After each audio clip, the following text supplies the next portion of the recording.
Jóvenes, tengan cada uno de ustedes muy buenos días. Hoy vamos a continuar aprendiendo cómo se realiza el examen físico y esta semana pues vamos a iniciar a aprender a tomar lo que son los signos vitales.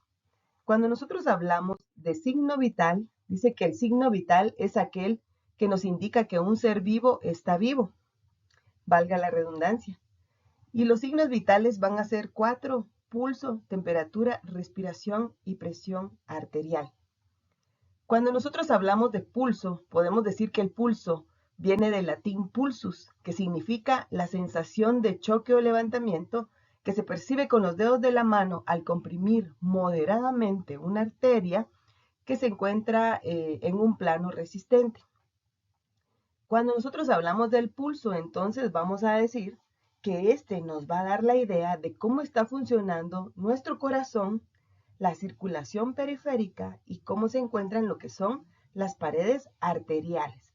Entonces, si ustedes ven acá la imagen, se van a dar cuenta que cuando estamos tomando pulso, pues vamos a hacer una compresión, como la misma definición lo dice, es una compresión moderada, no es una compresión demasiado fuerte, porque si usted presiona demasiado fuerte sobre la arteria superficial, va a hacer que el pulso desaparezca. Entonces es una compresión moderada sobre una arteria superficial que se encuentra en un plano resistente. Entonces, ¿qué fue lo que dijimos? Que el pulso nos va a dar la idea de cómo está funcionando nuestro corazón como bomba.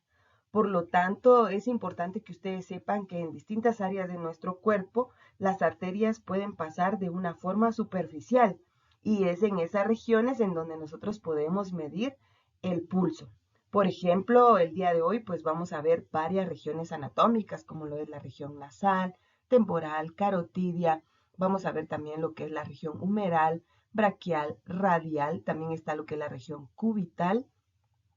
Tenemos lo que es la región femoral, la región poplitea, la región tibial posterior y la región pedia, que son regiones donde más comúnmente nosotros podemos ver el pulso.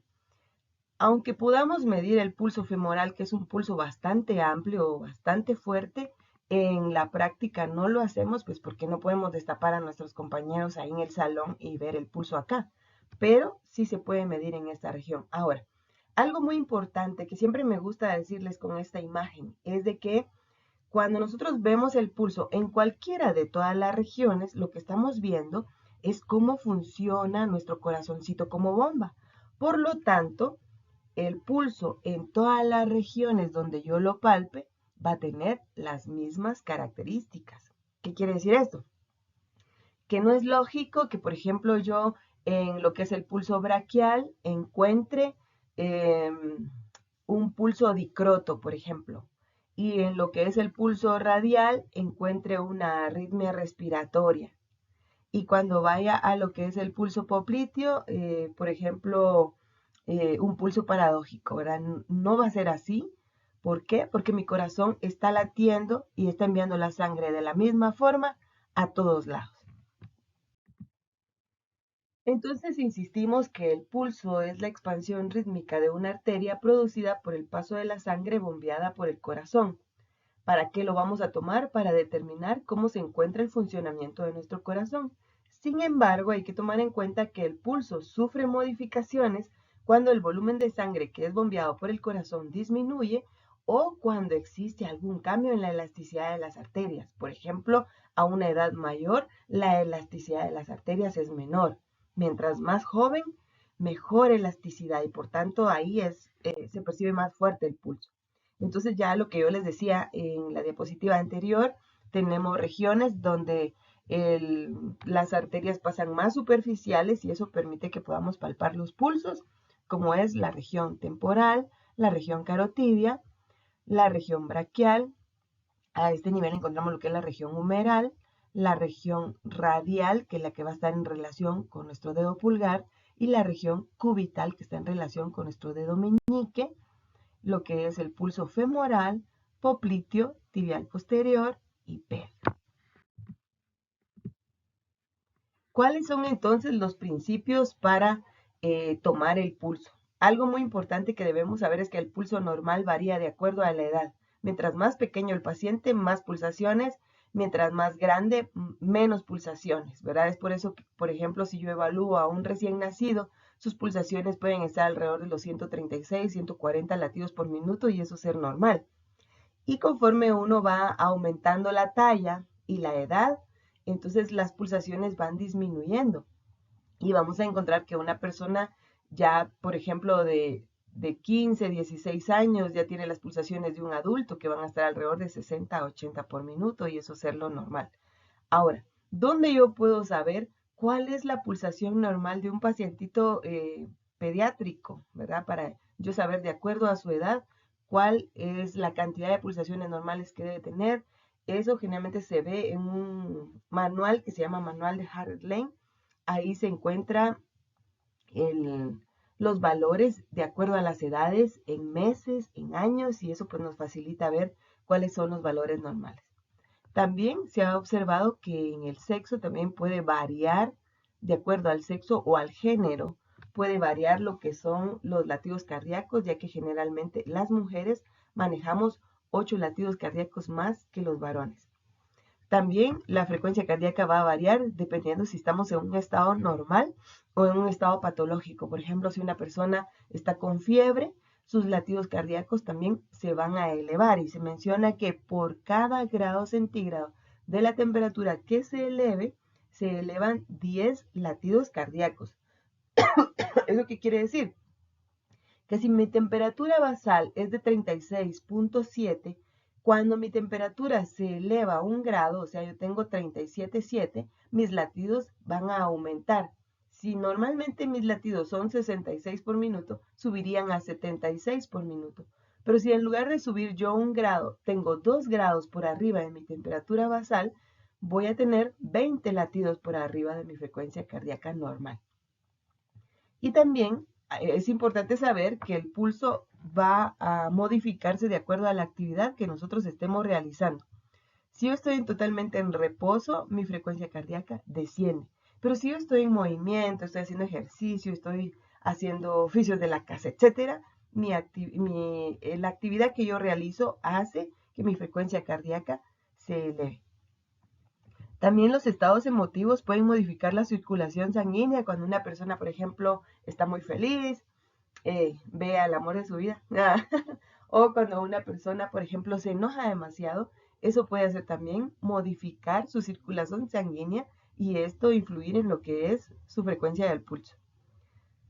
Una cosa importante también de mencionar es que cuando usted está tomando el pulso, si hace demasiada presión sobre la arteria que va a evaluar, eso puede alterar la percepción del pulso. Lo que sucede con muchos de ustedes, por ejemplo, están evaluando arterias que son bastante pequeñas, como cuando vemos pulso nasal,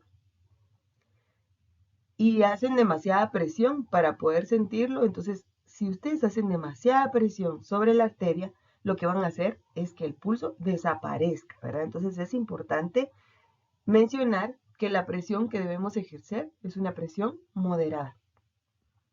Otra cosa importante es que las características de los latidos cardíacos percibidas en las arterias superficiales informan nuevamente, perdonen que insistamos, nos van a informar cómo está funcionando nuestro corazón. Precauciones que hay que tomar a la hora que vamos a ver el pulso. Primero, no tomar el pulso cuando el paciente haya estado en actividad o alteraciones emocionales. Por ejemplo, el paciente que estaba demasiado alterado, que estaba llorando, o un paciente que venía corriendo, ¿verdad? Es que vengo corriendo porque quería llegar a tiempo a la consulta y yo, siéntese y le veo el pulso, ahí puede haber alteraciones. Entonces, algo muy importante es que debemos dejar primero que el paciente se relaje. Generalmente cuando estamos viendo examen físico, debemos pedirle que se siente en la camilla y entonces dar unos minutos para que él esté tranquilo y luego entonces ya proceder a medir el pulso, porque si no, pues puede salirnos elevado el valor.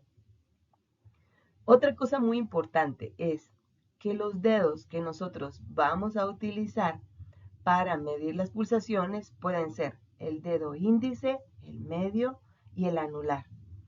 No se debe colocar el dedo pulgar porque el dedo pulgar tiene latidos propios.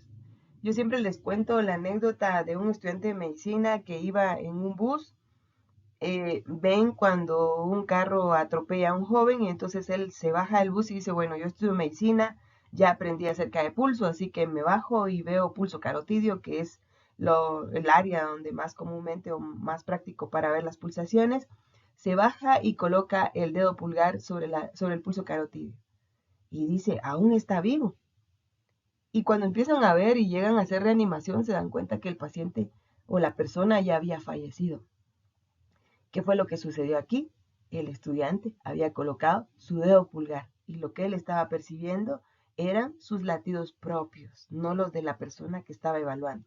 Por lo tanto, nunca debemos utilizar el dedo pulgar para medir pulso, sino únicamente el dedo índice. Por ejemplo, si yo voy a ver pulso temporal, pulso facial, pulso nasal, que son áreas donde como que son muy estrechas o muy pequeñas para medir la pulsación, solo utilizo un dedo y el dedo que voy a utilizar va a ser el dedo índice. Pero si, por ejemplo, el área donde yo voy a medir las pulsaciones es un área más amplia, que tiene más espacio, como por ejemplo el pulso radial, el pulso popliteo, en este caso yo puedo utilizar el dedo índice, el medio y el anular, o sea, puedo colocar los tres dedos. Entonces yo diría que dependiendo del espacio en donde vamos a colocar el dedo para medir la pulsación, así yo decidiría en utilizar uno, dos o tres dedos para medirlo. Aunque lo más común es que si usted va a utilizar un dedo, sea el dedo índice. Se menciona que el dedo que más orienta es el dedo que está más próximo al puño. Por lo tanto, Fouquet en 1765 dijo que si yo voy a tomar el pulso de la mano izquierda de mi paciente, debo hacerlo utilizando mi mano derecha, porque al hacerlo de esta forma, mi dedo índice va a quedar más cercano al puño del paciente y eso va a hacer que yo tenga una mejor percepción del pulso. Si por el contrario yo voy a tomar el pulso del lado derecho de mi paciente, se menciona que debo hacerlo con la mano izquierda. Otra cosa es de que si yo voy a medir pulso, pero yo necesito medir algunos caracteres del pulso, se recomienda que cuando yo lo haga durante un minuto completo. Entonces yo vengo, agarro mi reloj, veo con mi segundero en donde está el número y entonces coloco mi dedito para medir el pulso y eso debo hacerlo durante un minuto completo. Si estoy en clínica es lo que se recomienda que se haga, pero si por caso contrario yo estoy en una sala de urgencias de un hospital, el utilizar un minuto completo para medir las pulsaciones puede implicar pérdida de tiempo en el manejo del paciente.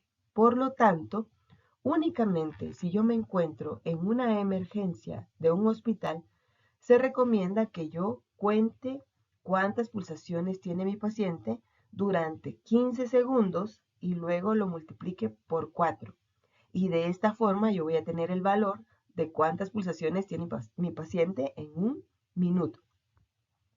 Otra cosa es que debemos verificar que la región o miembro en que se va a tomar el pulso esté en una posición de descanso sobre una superficie resistente, no que el paciente tenga el brazo en el aire, ¿verdad? Y que ahí en el aire el pobre esté haciendo fuerza para mantenerlo en esa posición y que ahí yo le esté viendo el pulso, sino siempre debo ver que tenga el miembro sobre una superficie, en el caso de ustedes ahora que van a hacer la práctica, sobre el escritorio, sobre la camilla mientras yo estoy haciendo la evaluación. Entonces esta es una imagen de cómo nosotros estamos tomando la medición del pulso radial con respecto a lo que es nuestro brazo.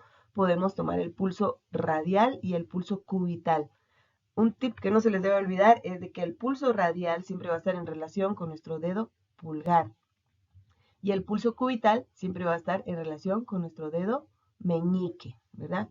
Y lo que nos decía Hod, que es verdad, si yo estoy evaluando lo que es la mano derecha de mi paciente, yo debo utilizar mi mano izquierda, porque mi mano izquierda es la que cuando yo coloco en esta posición, mi dedo índice va a quedar más cercano al puño y de esta forma voy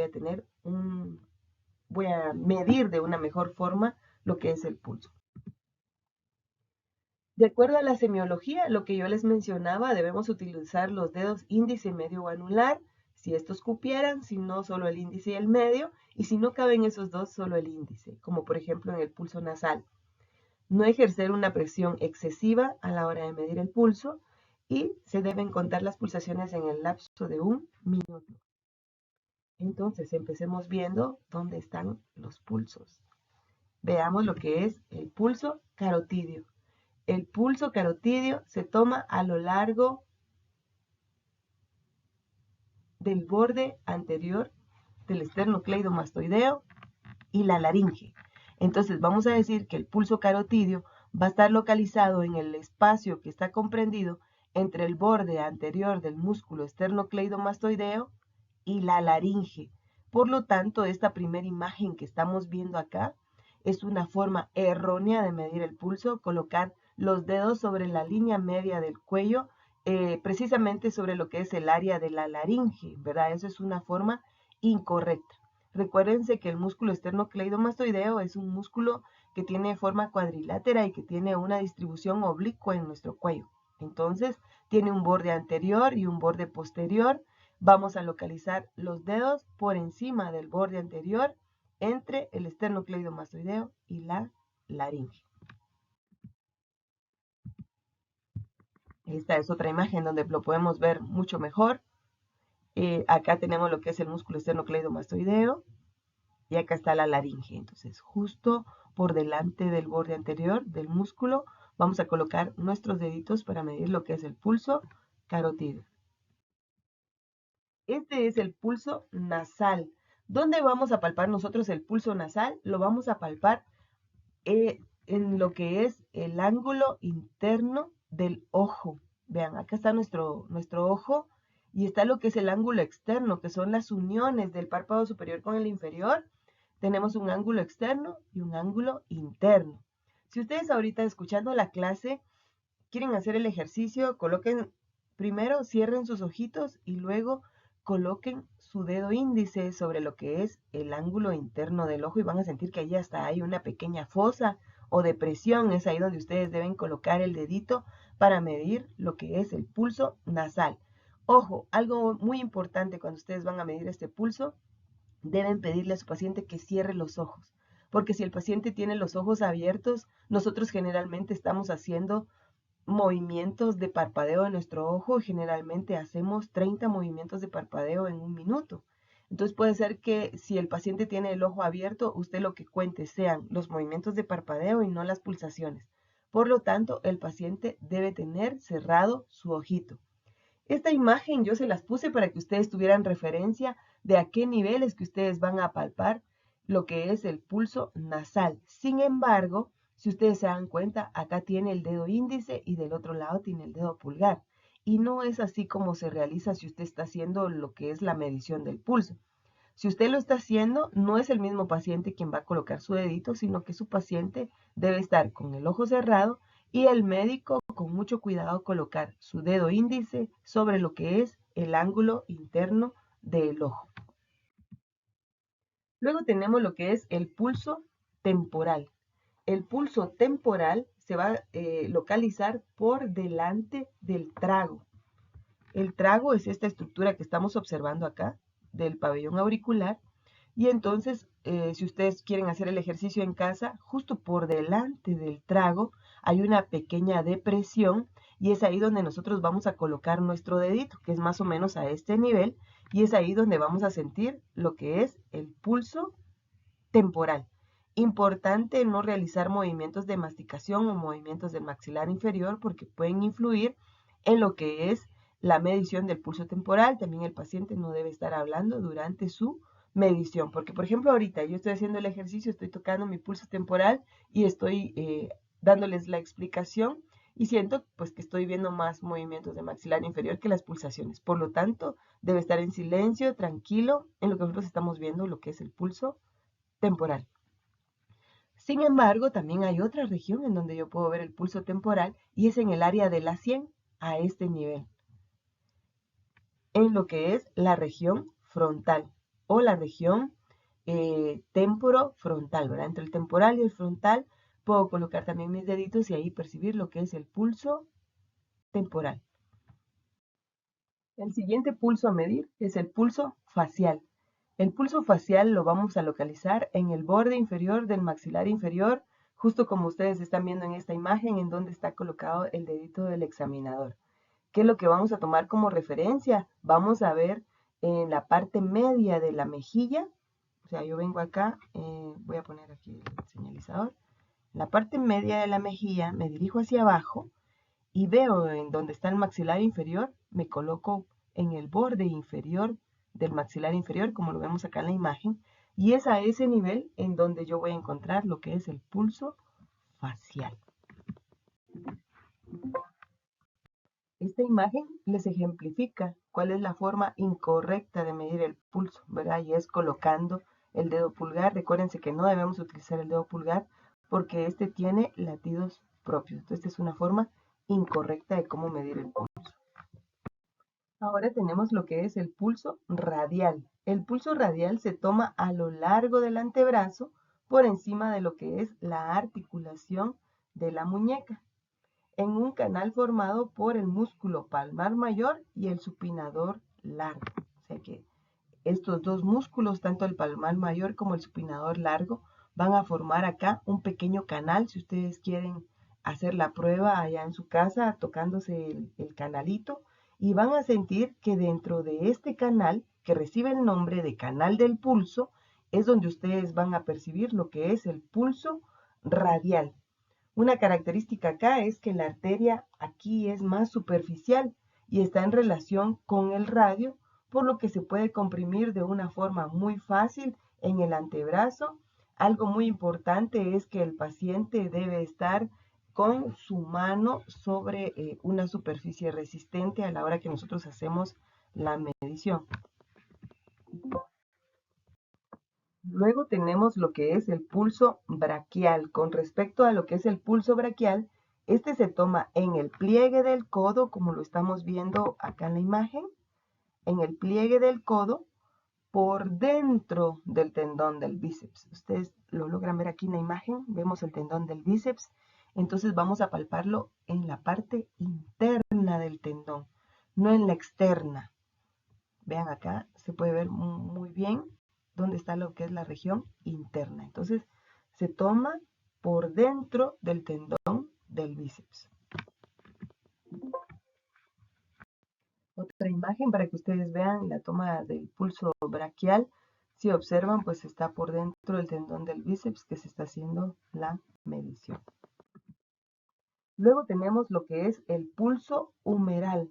El pulso humeral se mide a lo largo del borde interno del bíceps. Vean acá, el bíceps es este músculo que cuando hacen compresión sus compañeros se eleva y dicen, ay, se te mira el gato, ¿verdad? Es este músculo, el bíceps. Entonces nosotros nos vamos a ir a su borde interno, ¿verdad? Entonces me voy a ir al borde interno del bíceps o a la base donde está el bíceps y justo en la parte media del brazo es ahí donde yo voy a palpar lo que es el pulso humeral. La forma que vimos anteriormente en la diapositiva, una forma de cómo medir el pulso, y esta es otra forma es que usted como que haga como pusiera su mano como en garra y de esta forma usted poder levantar el músculo del bíceps para poder medir lo que es el pulso humeral. Luego tenemos lo que es el pulso femoral. El pulso femoral lo vamos a medir por debajo de la arcada crural. Entonces vamos a ver que en donde está nuestra pierna hay un pliegue, en donde está la unión de la pierna con lo que es el tronco. En la parte central, ahí vamos a colocar nuestros deditos y a ese nivel vamos a palpar lo que es el pulso femoral. El pulso popliteo lo vamos a palpar en el hueco popliteo y el hueco popliteo es una estructura que está localizada en la región posterior de la rodilla, es una pequeña depresión y que dentro de ella pasan estructuras vasculonerviosas, por lo tanto es posible medir a este nivel lo que son las pulsaciones. Dos formas de cómo hacer la palpación del pulso popliteo. Una estando el paciente en decúbito dorsal o supino y el médico de frente a él, colocar ambas manos con los dedos dentro de lo que es la región posterior de la rodilla y así poder palpar dentro del hueco popliteo el pulso popliteo. Y la otra forma es estando el paciente en decúbito ventral, nosotros colocar nuestros dedos justo por encima de lo que es el hueco popliteo y de esta forma poder medir las pulsaciones. El pulso tibial posterior. El pulso tibial posterior lo vamos a palpar por detrás del maleolo interno. Esto que estamos observando acá es el maleolo. Tenemos un maleolo externo que está en la cara externa del pie y un maleolo interno que está en la cara interna del pie. Entonces yo voy a palpar el pulso por detrás del maleolo interno, a este nivel. Ese va a ser el pulso tibial posterior. Y por último tenemos lo que es el pulso pedio, que este lo vamos a palpar en el primer espacio interóseo del pie. Entonces vamos a ver que aquí tenemos varios espacios interóseos, pero nos vamos a colocar en lo que es el primer espacio interóseo para poder nosotros medir lo que es el pulso pedio. Cuando nosotros hablamos del pulso, entonces vamos a ver que existen caracteres generales del pulso que nosotros podemos evaluar y que no es simplemente contar las pulsaciones que está presentando mi paciente por minuto, sino que incluye varios caracteres y dentro de estos caracteres vamos a ver que hay 6. Está lo que es la frecuencia, el ritmo, la amplitud, la igualdad, tensión o dureza y la celeridad. Muy bien, entonces veamos lo primero que es la medición de la frecuencia. Algo muy importante es que cuando nosotros vamos a medir las pulsaciones, siempre debemos contar con el equipo disponible. Uno de ellos es contar con nuestro reloj con segundero, ¿verdad?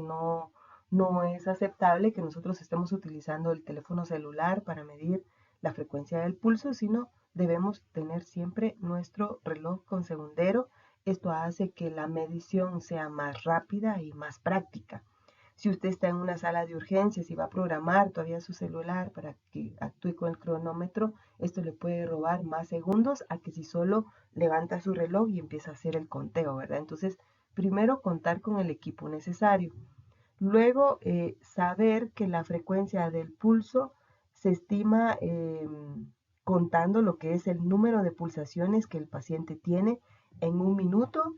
Lo que les mencionaba anteriormente, cuando nosotros vamos a medir los 6 caracteres generales del pulso, debemos hacer las mediciones durante un minuto completo, pero si estamos en una sala de urgencias, nosotros debemos medirlo durante 15 segundos y multiplicarlo por 4, pues es urgente obtener los valores del pulso del paciente para hacer una atención inmediata de su salud, ¿verdad? Con respecto a lo que es la frecuencia del pulso, esta puede alterarse aumentando, y a esto se le conoce con el nombre de taquicardia o taquisfigmia, o puede disminuir, a lo cual se le llama bradicardia o bradisfigmia. Cuando nosotros hablamos de taquicardia o taquisfigmia, vamos a hablar de esto cuando el paciente tiene más de 90 latidos por minuto. Entonces vamos a ver que el número, lo que vamos a hacer acá en frecuencia es contar cuántas pulsaciones tiene mi paciente por minuto. Es importante saber que nosotras las mujeres generalmente manejamos 6 a 8 pulsaciones más que el hombre y se considera que esto puede deberse a que la complexión física de una mujer tiende a ser como más fina, más pequeña que la de un varón. Generalmente las mujeres somos más delgadas, más pequeñitas, más bajitas que los varones y que esto puede ser una de las causas de la diferencia. También es importante saber que nuestra frecuencia se puede modificar de acuerdo a la posición que yo tenga y a la actividad que yo esté realizando. Disminuye si yo estoy en reposo, aumenta si yo estoy en movimiento. También podemos observar que pueden pacientes presentar taquicardias transitorias y que estas se pueden deber a la emoción o al ejercicio. También vamos a ver que nuestro pulso aumenta a razón de 10 pulsaciones por cada grado centígrado que aumente nuestra temperatura. Por ejemplo, si mi temperatura basal o la temperatura que yo siempre manejo es de 36.7 y el día de hoy yo tengo 37.7, 38 8.7, ya tengo 2 grados por arriba de la temperatura que yo generalmente manejo. Por lo tanto, si mi frecuencia cardíaca basal generalmente es 66 por minuto, yo en este momento puedo tener 86 por minuto. O sea, va a subir 10 latidos por cada grado centígrado que se eleve mi temperatura. También es importante saber que la frecuencia cardíaca va a guardar relación con la edad y el estado neurovegetativo de la persona. Vamos a ver, por ejemplo, que los niños que tienen 2 años, generalmente sus pulsaciones van a ser de 120 a 140 por minuto y que estas se pueden elevar hasta 170 a 200 cuando el paciente llora, por ejemplo, y pueden disminuir hasta 80 a 90 durante el sueño del paciente. También es importante saber que la frecuencia cardíaca puede ser, por ejemplo, de 110 por minuto en pacientes que son de 2 a 6 años. De 6 a 10 años ya puede descender a 100 por minuto. A partir de los 10 años ya podemos encontrar frecuencias cardíacas que van de 90 por minuto. Y vamos a ver que la cifra propia de un adulto se alcanza alrededor de la adolescencia. También vamos a ver que en los adultos las cifras medias de la frecuencia cardíaca pueden ser de 66 por minuto en un hombre y 74 por minuto en las mujeres, con valores que pueden ir de 60 a 100 por minuto. También es importante mencionar que la frecuencia cardíaca puede encontrarse por debajo de los valores normales, lo que se conoce con el nombre de bradicardia o bradisfigmia, y que se considera que una persona puede tener bradicardia o bradisfigmia cuando su frecuencia cardíaca se encuentra por debajo de los 60 por minuto. También es importante saber que, por ejemplo, la frecuencia cardíaca va a depender sobre si una persona es una persona vagotónica o simpatónica. Por ejemplo, si la persona es vagotónica, como por ejemplo los atletas que manejan una intensa vagotonía, generalmente esto se puede ver por sobreentrenamiento. Generalmente ellos pueden presentar frecuencias cardíacas muy bajas y apenas influidas por el ejercicio. Dentro de ellos se puede mencionar lo que es Abebe Bikila, que es campeón olímpico de maratón. Él generalmente maneja una frecuencia cardíaca de 42 por minuto. Anquetil, Bartalini, Baldani, Indurain, que generalmente manejan frecuencias cardíacas de 36 a 40 por minuto.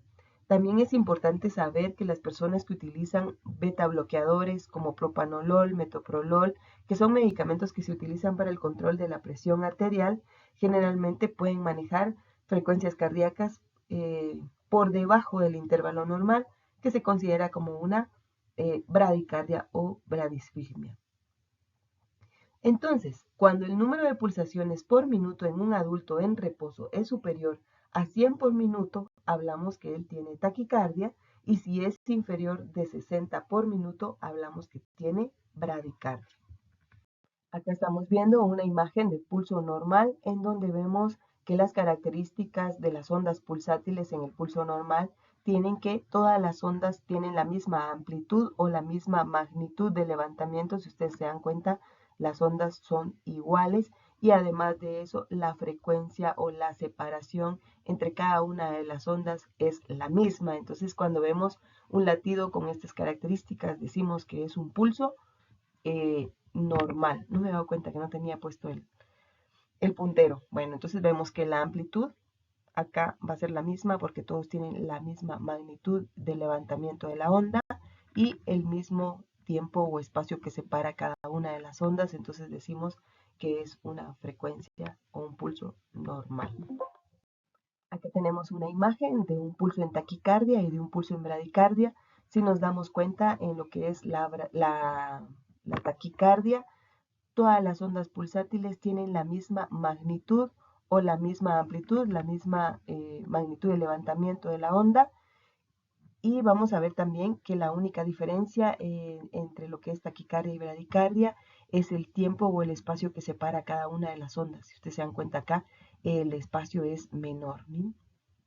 Y en la bradicardia vamos a ver que las ondas pulsátiles tienen la misma amplitud o la magnitud de levantamiento de la onda, pero el tiempo que separa cada una de ellas es mayor. Por lo tanto, acá se están dando menos pulsaciones en un minuto, y esto es la bradicardia o un ejemplo de bradicardia.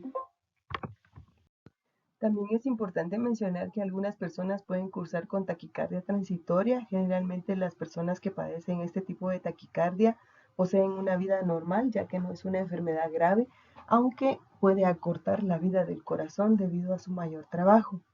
La taquicardia transitoria es una enfermedad común en las mujeres, es más frecuente en mujeres que en varones. Este aceleramiento en el corazón puede ser causado por factores como tabaquismo, alcoholismo, drogas o funcionamiento elevado de la glándula tiroides. También se puede derivar en ocasiones dependiendo de las emociones, el dolor y pensamientos que tenga la persona. También es importante mencionar que la taquicardia puede ser fisiológica cuando se realiza actividad física intensa o puede estar asociada a procesos patológicos como por ejemplo anemia, hemorragias, insomnio o el no dormir adecuadamente. También eso nos puede producir taquicardia. Acá tenemos lo que son los valores de la frecuencia cardíaca. Hasta los 2 años se menciona que puede ser de 120 a 140 pulsaciones por minuto. Cuando el paciente llora puede subir de 170 a 200. Durante el sueño puede presentar el niño una frecuencia de 80 a 90 por minuto. De 2 a 6 años puede tener 110 por minuto. De 6 a 10 años 100 por minuto. A partir de los 10 años 90 por minuto. Y alcanza la cifra propia de los adultos en la adolescencia, los hombres 66 por minuto y las mujeres 74 por minuto. Este es un ejemplo de cómo nosotros vamos a describir la frecuencia cuando escribamos en nuestra historia clínica, cuánto tiene de frecuencia nuestro paciente. Vamos a escribir el valor, luego por y el apóstrofe que significa minuto, ¿verdad? Es así como lo vamos a representar en nuestra historia clínica. Con respecto al ritmo, este se va a caracterizar porque los tiempos y los espacios que separan a las pulsaciones son iguales. Cuando nosotros hablamos del pulso normal, vamos a decir que el pulso es rítmico. Y cuando el ritmo no es normal, vamos a hablar de un corazón arrítmico. Cuando los espacios son desiguales, es irregular y las alteraciones del ritmo se denominan arritmias. ¿Cuáles son las variantes de arritmia que podemos encontrar? Lo que es el pulso prematuro, en donde se observa que al palpar el pulso, una pulsación se anticipa a la normal. Algunos autores a esto le llaman extrasístoles. Acá tenemos un ejemplo de pulso prematuro, solo que pues mi diapositiva está un poco borrosa para que nosotros veamos cómo podemos observar un pulso prematuro. Esta imagen es de un electrocardiograma, que es el que está marcando función eléctrica del corazón. Y acá vemos cómo al darse lo que es el latido, que es la sístole y la diástole, vamos a encontrar que un pequeño latido se anticipa a una pulsación normal y esto se conoce como pulso prematuro o extrasístole. También podemos observar la presencia de alorritmias que se producen cuando hay alternancia de pulsaciones irregulares sucedidas de otras regulares. De estas, la más frecuente es el pulso bigeminado, el cual se va a caracterizar porque hay una agrupación de pulsaciones pares separadas de otras dos por una pausa mayor. Es lo que estamos observando acá, dos pulsaciones pares seguidas de una pausa mayor.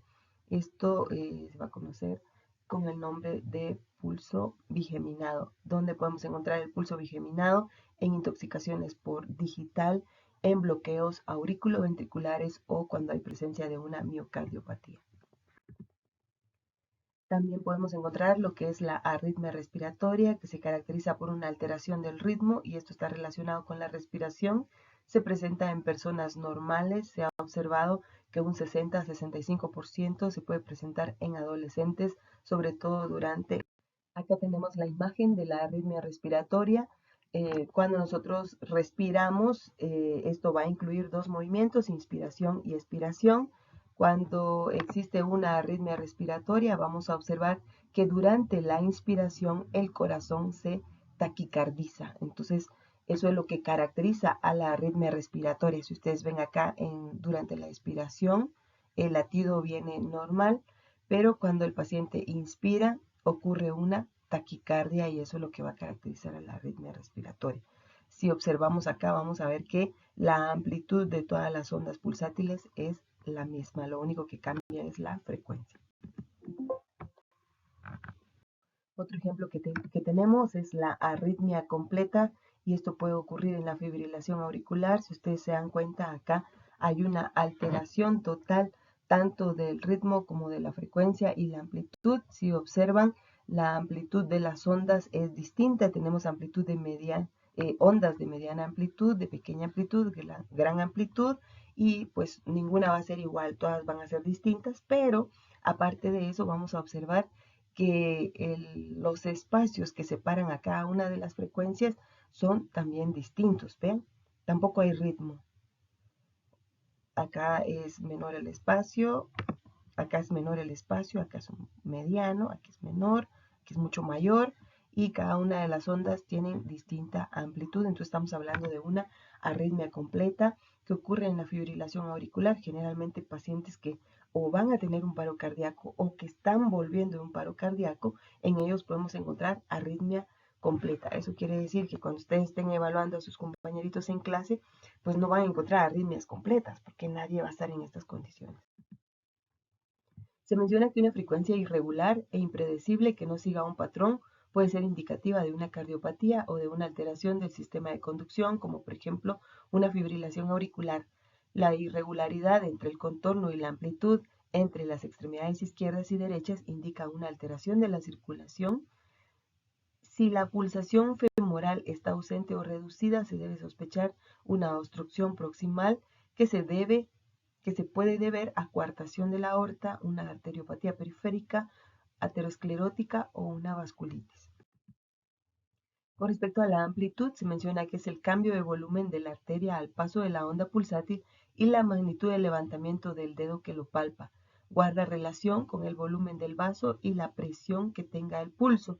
Dentro de esto podemos encontrar el pulso parvus, en donde la presión del pulso está disminuida. Entonces podríamos decir que el pulso parvus es como sentir un pulso débil, una onda apenas palpable.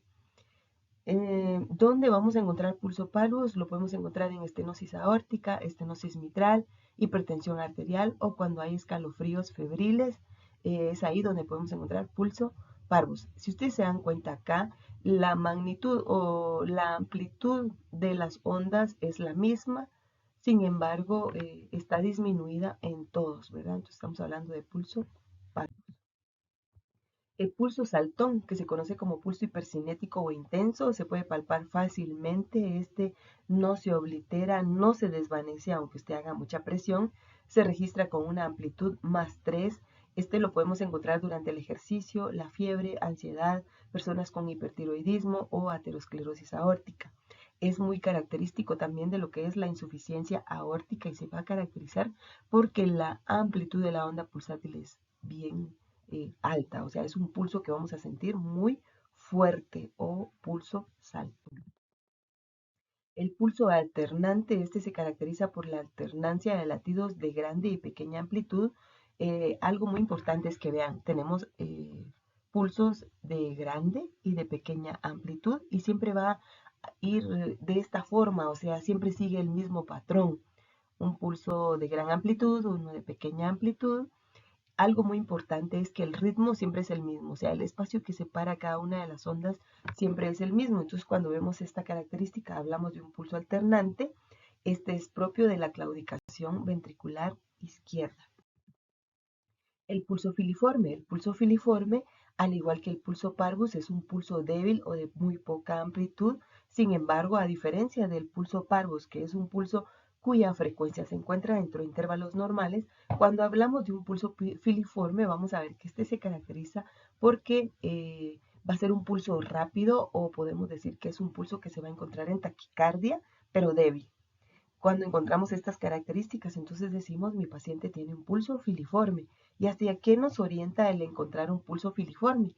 Si yo encuentro un pulso con estas características, puedo pensar que mi paciente está hipotenso, que está deshidratado o que tiene un colapso circulatorio o que está en shock. Por ejemplo, un paciente que ha estado con cuadro de vómitos, de diarrea, llega a consulta y lo vemos con un pulso con estas características, nos lleva a pensar que está deshidratado y que posiblemente puede estar en un choque hipovolémico. Otro que podemos encontrar es el pulso amplio o magnus. Este es de mayor amplitud. Ocurre en estados hiperdinámicos como el embarazo, anemia, estados febriles, fístulas arteriovenosas.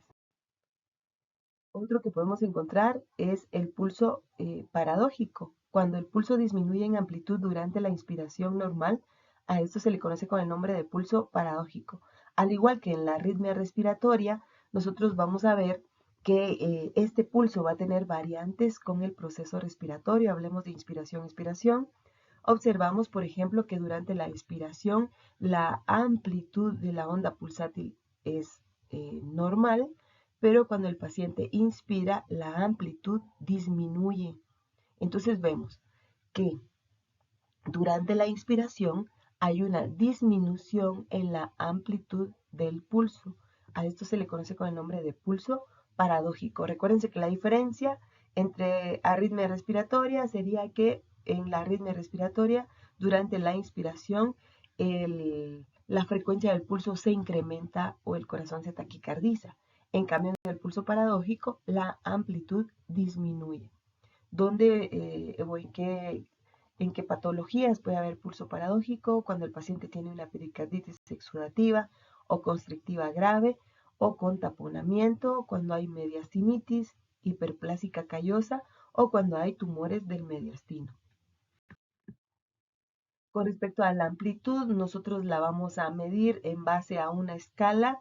Esta escala se va a caracterizar porque nosotros vamos a poner dentro de paréntesis, ya sea cruces o un signo negativo, dependiendo de las características que pueda tener el pulso. Por ejemplo, si a la hora de yo querer palpar el pulso en una región no me es perceptible o no lo localizo, yo en amplitud lo único que voy a poner es entre paréntesis el signo negativo, ¿verdad? Entonces, cuando yo coloco entre paréntesis el signo negativo, eso significa que yo no pude palpar el pulso. Si por el contrario, el área, por ejemplo, estoy viendo pulso nasal y el pulso yo lo siento disminuido, muy poco perceptible, entre paréntesis yo voy a colocar una cruz, eso significa que lo palpé disminuido. Si en dado caso, a la hora de yo palpar el pulso lo percibo con una onda normal, ni muy fuerte ni muy bajo, entonces yo lo ejemplifico dentro de paréntesis dos cruces.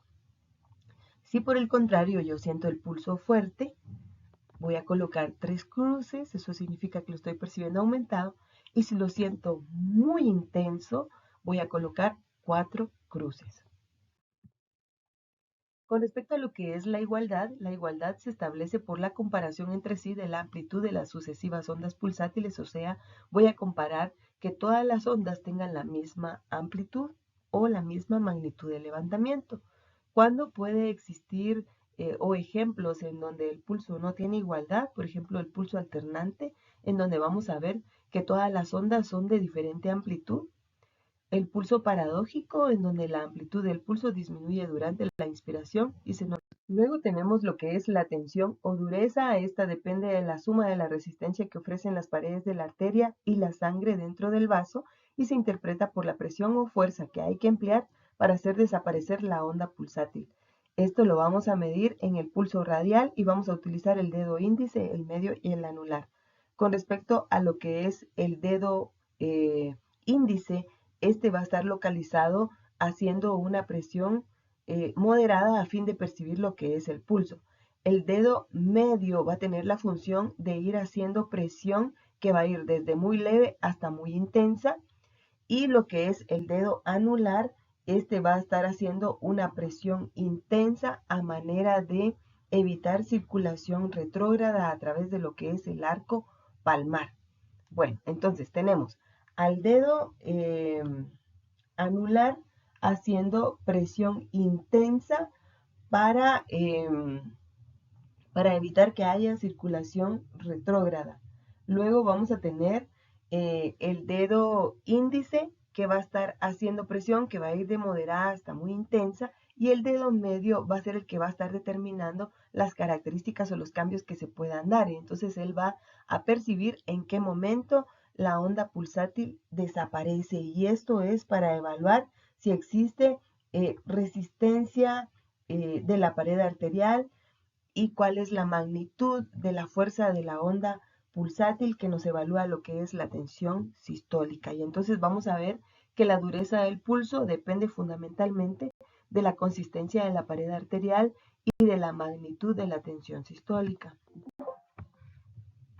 Luego vamos a evaluar por último lo que es la celeridad, y la celeridad se caracteriza porque la expansión de la onda pulsátil es más o menos rápida. Cuando hablamos de un pulso Zeller, vamos a decir que es un pulso cuya onda pulsátil es rápida. El pulso Zeller es normal en niños y esto se va a deber más que todo a la elasticidad de las arterias. Sin embargo, si encontramos un pulso Zeller en un adulto, podemos decir que este es típico de la insuficiencia aórtica, o sea, si encuentro un pulso Zeller en un adulto, debo considerar que pueda tener una insuficiencia aórtica. También lo podemos encontrar en el hipertiroidismo y en la fiebre. ¿Cómo vamos a medir el pulso Zeller? Teniendo al paciente acostado en la camilla, le vamos a elevar el brazo donde vamos a evaluar la celeridad. La celeridad se evalúa siempre en lo que es el pulso radial. Elevo el brazo y luego, pues, bueno, lo elevo o, ¿cómo se puede decir? Lo flexiono y ahí voy a evaluar cómo está la frecuencia, si está acelerada o si es normal. Y por último, también podemos medir lo que es el pulso capilar o de Kimke. Con respecto al pulso capilar, es el enrojecimiento intermitente y sincrónico con el pulso de ciertas zonas de los tegumentos o de las mucosas, pueden ser las mejillas o los lechos unguiales. Entonces, ¿qué es lo que sucede o cómo vamos a evaluar si la persona tiene pulso capilar? Como ustedes lo están viendo acá en la imagen, voy a poner el puntero. Como ustedes lo están viendo acá, lo que nosotros vamos a hacer es sujetar la mano del paciente y con nuestra uña vamos a hacer presión aquí en la uña. Y entonces vamos a ver que esta parte del lecho unguial se torna de una coloración blanquecina. Si en lugar de quedarse totalmente blanquecino, vamos a observar que con cada pulsación se enrojece y se empalidece, entonces yo voy a decir que mi paciente tiene pulso capilar o de Kimke. ¿En qué procesos patológicos se puede presentar? Cuando mi paciente tiene una insuficiencia aórtica, un aneurisma arteriovenoso o cuando tiene hipertiroidismo. Entonces vean cómo cuando nosotros vamos evaluando los 6 caracteres del pulso o cuando vemos pulso capilar o de Kimke, ya esto nos orienta hacia procesos patológicos que puedan haber a nivel cardíaco. Bueno, esto ha sido la clase de esta semana. Recuérdense que si tuvieran alguna pregunta, pues nosotros vamos a estar en contacto durante la realización de la práctica vivencial, en donde ustedes pues me pueden manifestar alguna duda que tengan. O si tuvieran alguna duda previa, pues me pueden escribir a mi correo y con mucho gusto pues vamos a estar ahí para apoyarles. Con respecto a la práctica de esta semana, vamos a trabajar la sección completa, ya no nos vamos a separar por grupos. Los espero ahí, ¿verdad? Lo ideal es que estemos a las 8 en punto para poder dar inicio a lo que es nuestra práctica. No se olviden de leer cuáles son los materiales que necesitan, pero lo que sí es básico o que no podemos dejar que hagan la práctica si no lo presentan es su reloj con segundero. Entonces hay que llevar bata blanca, reloj con segundero, la toalla personal, su jabón para lavarse las manitas, porque pues vamos a estarnos tocando a la hora de medir los pulsos. Y otra cosa muy importante es que las uñas las lleven cortas y sin esmalte para la realización de la práctica. Bueno, recuérdense que cualquier duda estoy ahí a la orden. Que tengan un buen día, cuídense.